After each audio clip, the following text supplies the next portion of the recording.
Hello, coffee breakers, and welcome to another Maximum Bliss Accelerator Moment talk. If you saw my talk last week, we were starting with retraining your brain. Now, that's a process that's going to continue in many aspects of business, but a great place to start was where we started with getting rid of money blocks. Did any of you experience any breakthroughs? Because I have to tell you a story. So right after I did that talk, I went to see my friend Senna for brunch, and she was making a lot of negative money statements like, oh, I'm broke, I can't afford that, etc. And I was like, whoa, whoa, whoa. Okay, I need you to stop articulating those things out loud. And she rolled her eyes at me and said, I'm being realistic. I'm just being realistic. And I was like, I know, but you're literally blocking money from coming to you. You're negating it before it's even arrived. I said, can you just do me a favor? And anytime you have one of those thoughts, can you counteract it with something out loud or in your mind if you're in public that says something like, I am a magnet for abundance, or anything else, but I'm broke, I can't afford it. Guess what happened? And no word of a lie, she called me at 8 o'clock that night. She found money on, like, cash money on 2 separate occasions that same day. She found money in an old coat, $30. And then later that night, she was like, I want a pizza. I could really use $20. And she looked down at her feet on Queen Street East in Toronto, and there was $20 at her feet. So, she called me and said, you're going to love this story. So I'm not saying that's going to happen for everybody, but the mind is such a powerful thing. Retraining your brain, stop blocking money from coming to you. It's a good place to start. There's going to be so many ways of retraining your brain for business. But I'm happy I was able to see it in action for someone last Sunday, that very day. So for those of you who have not seen one of my talks before, I'm Daniela Saioni. I run Coffee Break MBA, which is a program with training, coaching, and community for creative solopreneurs. I say creative solopreneurs because there are mostly artists in right now 4 different countries transitioning to online business. So today's topic comes directly from something that people often ask me about, and it's on finding your mojo for business. So last week I did mention Napoleon Hill's book, Think and Grow Rich. In his book, and in fact, many, many other people will say that in order to succeed in business, you need a desire. You need to have a hunger to succeed, right? Well, most of us are not born with that hunger to succeed in business. I hate to break it to you, Napoleon Hill, but it's true. You need that driving force to carry you through the times where, because like anything, business has its highs and lows. So what is going to carry you through? What is going to actually get you started and ignited? What is going to, I call it finding your mojo. What's going to help you find your mojo? And I have a number of thoughts on that, of course, because I had to discover it for myself. There's a really famous Mark Ronson blog called "If It's Not a Yes," and I use cruder language usually, but if it's not a hell yes, then it's a no. If it's not a hell yes, then it's a no. And he's talking about dating, but you can apply that to anything in life, and especially business. So if you're not ignited to start your business, there is no point operating from a place of, I should start an online business. That's not going to work. That's not going to sustain you in the long run. It's not going to, and by the way, every business you create doesn't have to be forever. However, I think every business you create should come from a place of, I really want to do this. I can really see how I can help people with this, etc. So don't operate from a place of I should. Desire and hunger is necessary. So what's that point at which you're ignited to take action? For some people, it's the idea itself, but I'm here to say that might sustain you for a little while, but it's not going to sustain you in the long run. Don't just rely on your idea to carry you through. The other thing people might be inspired by is money. Don't count on money to carry you through either. I mean, all on its own. You might know this for those of you who have jobs. One of my students said, jobs in the muggle world. You know that at a certain point, the money alone does not keep you sustained and happy in that job. So why should it do the same if you run a business, right? You might get more money running a business, or you might get less, but you don't want to be motivated by money or your idea alone. Although the idea, once you have that spark of what you want to do, it might be good enough to start, but then you need more. And so I have a whole module on this, of course, in Coffee Break MBA, and it's all about who do you love to serve, right? Because it's all about the people that you are working for, your customers, your clients, the people you coach, the people you teach, the people you provide goods and services for. Those are your people. And so they are, in the long run, going to be who and what sustains you through any hard times you have. And believe me, there will be, of course, right? If you've never run a business before. Even before you think about who you love to serve, this is a really, really simplified version of the module I do in my program, but it's a place to start. Think about what really matters to you. Think about what makes you unique in the world. So what really matters to you, what gets you up in the morning on a level in life? It might not have anything to do with any job that you've done before, or it might. What is it that you love about your job that you could, switch over into an online business that you run? What is a need that you see in the world? For example, my favorite business I have ever run was a really modest comedy show called West End Girls. It was one of my first businesses that wasn't directly based on me providing a service like acting or writing. It was, I was providing a service, but I made a show. Okay. So the birth of West End Girls, for those who've never been to my comedy show in Toronto, that business is no more. I ran it for 8 years.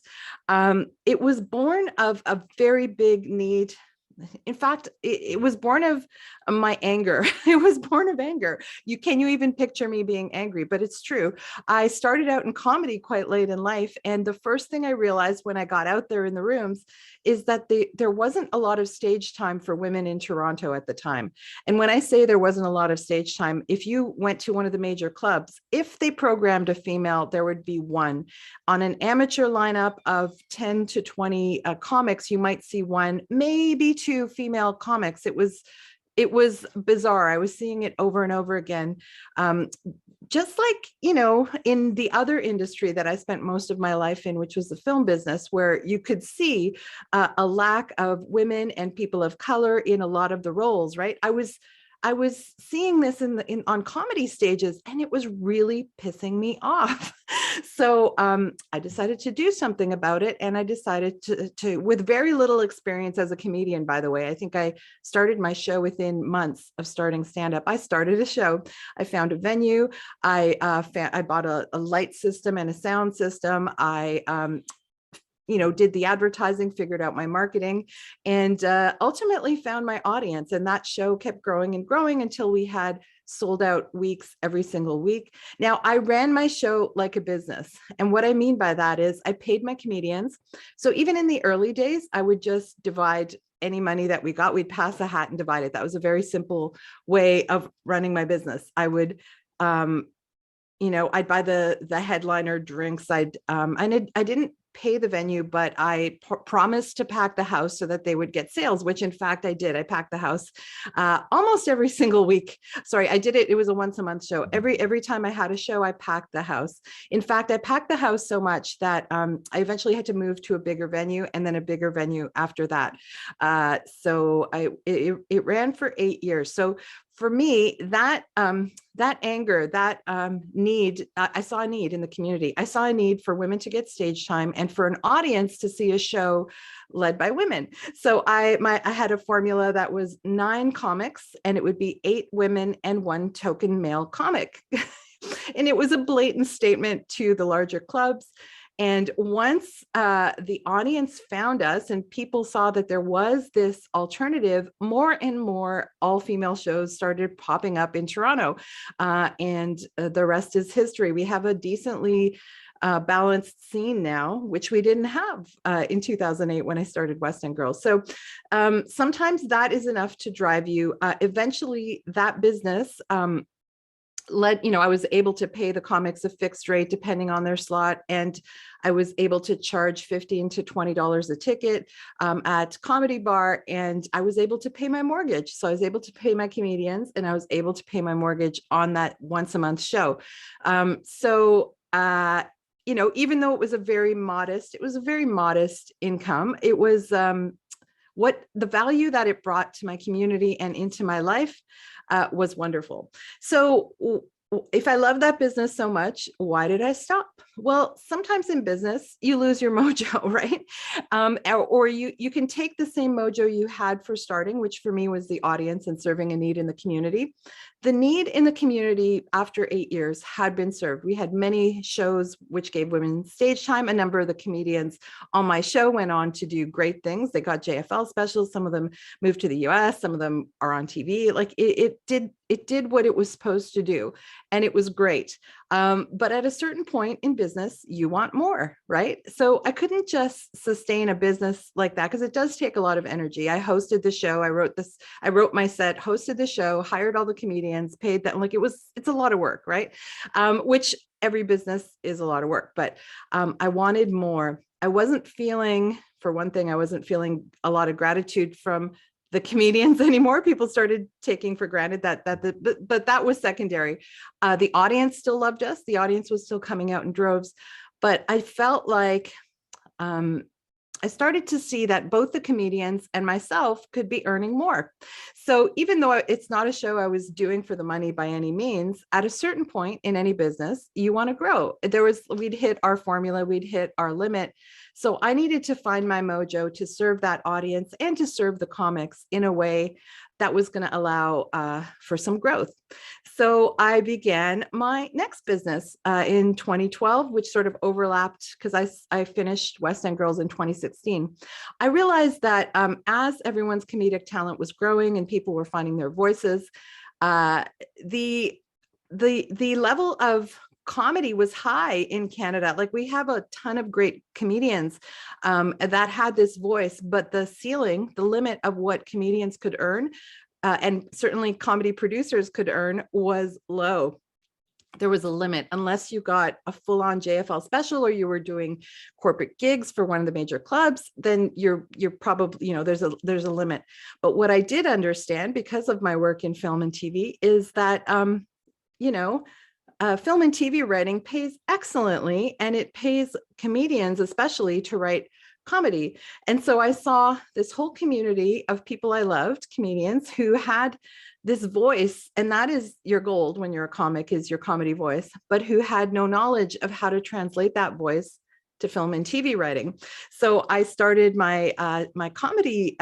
Originally, I just started with a TV writing program, and I since expanded to feature film and a whole bunch of a punch-up class and to challenges to create premises. I created my mini screenwriting empire, I guess you would call it. And I was able to help people hit six-figure careers in comedy writing. So that excites me. If you know about my business, I not only do online courses for comedy writers, I do online courses for script supervisors and directors and entrepreneurs. And in all of them, I realized my goal is to give people with talent a living. People with talent deserve to make a living. And it's not like I'm personally doing it, but I'm showing them a light. I'm showing them the way to get there in simplifying the learning curve and simplifying the steps.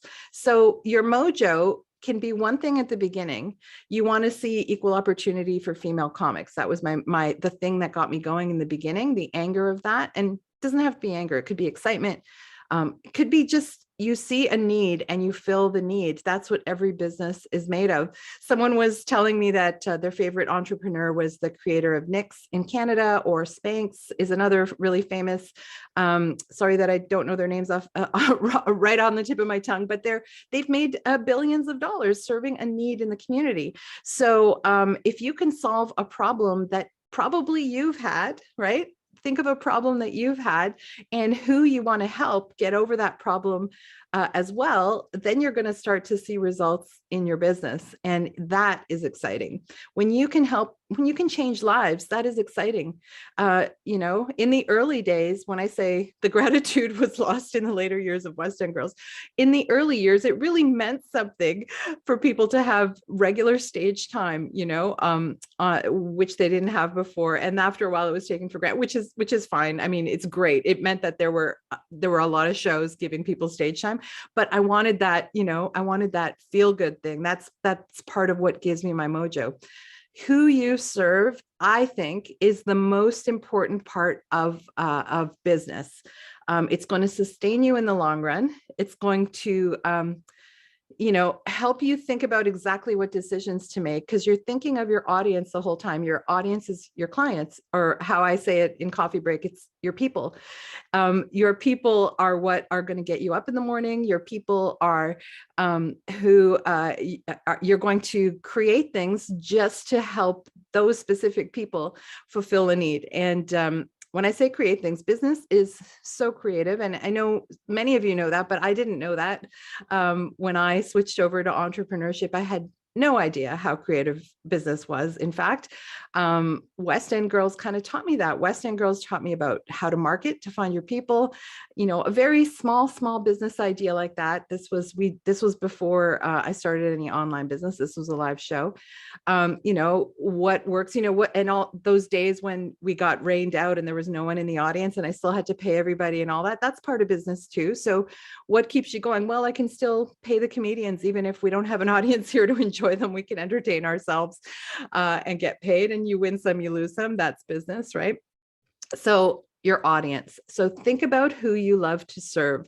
It's a very simple thing you can do this week. Like, really think about it. For me, I can identify my audience now. My comedy writers and actually any of my filmmaking students are usually people who they're usually women and people of color for the most part, but not 100% now. The world has found me. I have people in 14 countries who come to me for my courses. So that's beautiful. And I love that. And it's really all ages and all cultures, but my core audience began with people who didn't have as much access to the community, whether it was to comedy or to film, than in past years.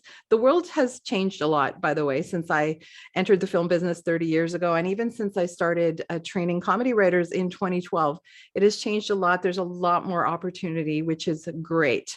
But I'm still happy. I still have the mojo of showing someone, teaching them a new skill, helping develop their script with them to the point where they take it out into the marketplace. And, you know, when students win awards, or they sell their show, even better, it blows my mind and it makes me so happy. I have had clients and students beat me out for major awards. I've won many awards myself as a writer, but I have, whenever a student does that, I'm like, right on. That's what this is all about.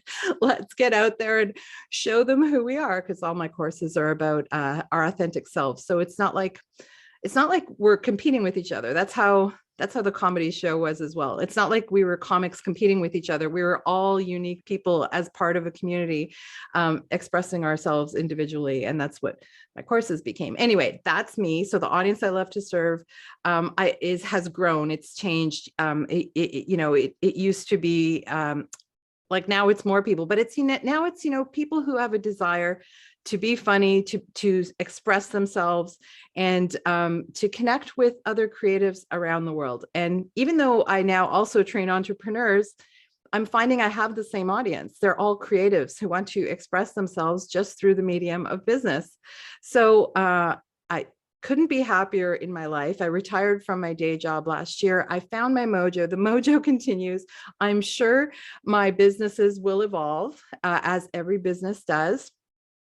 I heard Tony Robbins say this. I know he's one of many people who says this, but I heard him say this recently on the School of Greatness. I heard him say that, yes, who you serve is the most important thing, but eventually you want to be rewarded, right? So eventually money does come into play. Eventually you want to see results. So the reward could be money. It could be, for example, I got a number of script consulting clients through my teaching. And that's a reward. That's great. I got to earn money as a writer. I got writing contracts out of my teaching, which is great. So whatever, and of course that also brings more money, but whatever your form of reward is. But for most people, eventually you want to see the results of your efforts, and you want to see that there's no glass ceiling. Like we found the glass ceiling in Canadian comedy on a live show level. You want to know that there's upward mobility, right? So so money does come into play later on. But like I always say, and it's such a cliche, but it's a cliche because it's true. Do what you love and serve who you love, and the money will follow. And if it doesn't follow, by the way, you can change your idea. I can serve the same audience in 100 different ways, because I know my audience. I know who the people who gravitate to me are, who my people are, right? So I can think of 100 new ways to serve them every day if I want to. Right now, I've got seven writing courses and 3 other courses, and so I've got like a really full plate. But I'm already dreaming up new ideas for next year and the year after. That's called Mojo. I found my mojo. It will shift and change and grow, but it's the people who propel me, and it's probably going to be the same for you. So if you don't have a business idea, or if you do, even if you do, this week, if you're following along with my weekly talks, I want you to think about who you love to serve. Write it down. It doesn't have to be, a lot of gurus say, write down your ideal client avatar, your ideal customer avatar, which is usually you draw a very specific person in your mind. They're this many years old, they're this culture and this age. I think we're over that now. I think we are such a wonderfully diverse society that we don't have to serve one kind of person, but we still have to have a clear idea of what it is about the people we serve that we connect to. So for me, it's their creativity and their desire to learn, right? Their creativity, their desire to learn and to succeed and to have a better life through better earnings, right? So yeah, it makes me super happy anytime someone breaks through to a new level in their career. And those who know my story know that I broke through from upper, well, I want to say upper poverty. Is that such a thing? Lower middle class. How about that? Working class. Basically broke through from working class to earning 6 figures a year. And I think and of course, I did it late in life, but most people can do this at any age if they have that drive and they know who they love to serve and they have ideas and they just take action, right? Ultimately, it's about taking action, but we're not even on that step yet because we're still talking about retraining your brain, which is going to come back every week, and then finding your mojo, which really means who do you love to serve? So this week, ask yourself that, who do you love to serve? Write it down, think about it. It's not going to be just one person, but what are the qualities of the people you love to serve? Where are they in the world? That could help. Sometimes you might go big and think internationally, but you might start with a local audience. I initially served Toronto comedians, and that expanded to globally. And I also expanded beyond comedians. I started my writing program specifically for comedians, and it grew over the years when people found me who were lay people who were other kinds of writers, novelists and playwrights. And I realized that they could all fit within the program I had designed. So you can be very specific if you teach an online course, let's say, you can be very specific with a product or a course that you design, catering it to I catered it to comedians, and then you'll find it can apply. The universal is in the specific, right? So think about who you love to serve. Next week, our Maximum Bliss Accelerator talk will be about how you find your people or how you let your people find you. Have a great week, and thank you for tuning in. If you are watching on my YouTube channel, thank you so much. Please like and subscribe. It helps me create more videos, and my channel is all about entrepreneurship, script supervision, and comedy writing, which are the 3 topics I geek out about. Have a great week.